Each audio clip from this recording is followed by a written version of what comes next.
Greetings, I'm Zachary Hepner. I'm pleased to share this Torah with you for Parashat Lecha. It's a hostage crisis that's increasingly dire. Few allies for support. Stuck between hard rocks or Middle Eastern regional conflicts of territories that are smaller than the country of Lichtenstein. And the future of Jewish continuity is at stake. Had Avram just remained quiet in Ur Kasdim, Terach would have experienced no persecution, Haran would have remained alive, and the Terach family would have remained in Ur as aristocrats and socialites. But it didn't play out that way, and Avram adopted nephew Lot as an act of brotherly love. With Lot captured, Avram risked it all to save him. Aner Eshkol Umamre were Avram's version of NATO. Vehem baalei bris Avram, they were his treaty partners. First question, what was the nature of the treaty with Aner Eshkol Umamre? Was it you rub my back and I rub yours? Or you don't hit me on the head and I won't hit you on the head? The Torah refers to a treaty, but it doesn't add more. How does this treaty add meaning to this pericope? Second question, the Torah is explicit that Avram gathered his retainers, 318 to be precise, yet Rashi veers orthogonally from the Pshat to reduce 318 as a euphemism for his single servant, Eliezer, and they together fought the kingdoms single-handedly. Why did Avram gather his retainers? And why does Rashi veer from the Pshat? 318 people is not one person. Mentioning the treaty with Aner Eshkol Umamre is certainly part of the narrative. Avram reached out to his confederates. We need to do something. We need action, and we need it now. They replied, as you had already guessed, slow down. Let's set up a committee. What about diplomatic resources? It's not our problem. Lot is a casualty of the fog of war. And dear Avram, it's terribly unfortunate, but you need to move on.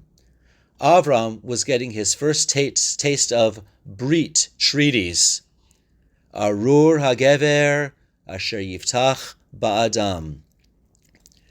Are you really going to rely on Aner Eshkol Umamre? Years will pass, and the committees will still be writing their reports and arguing the merits and demerits of escalating a conflict while Lot is still languishing in prison. But Avram is the role model of reliance on God. Ba'avur avotenu shebatchu vach. Avram said, enough. The treaty with Aner Eshkol Umamre is a waste of parchment. Paper tigers. Neutered paper tigers. Avram gathered his retainers and defeated them all in battle, rather effortlessly. Rashi interjects, you are not alone. Your treaties are minimally effective, but you are not entirely alone, because you have the one and only one who actually matters, and he's on your side. He is the God who said Lecha and promised Ve'escha legoy gadol.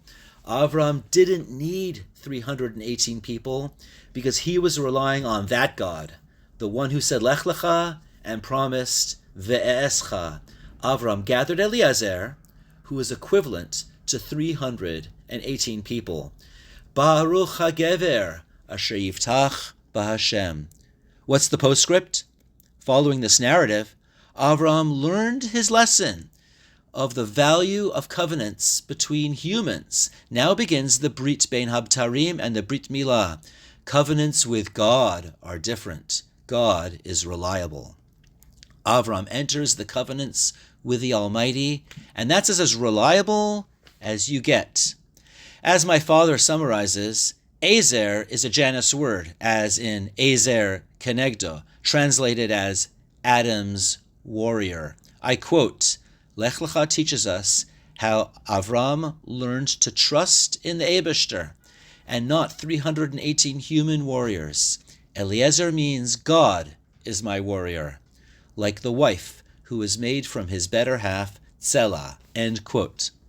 And that's the message of this week's Dvar Torah. It's good to have an Iron Dome, and it's good to have world-class intelligence, and it's good to have a treaty with the U.S.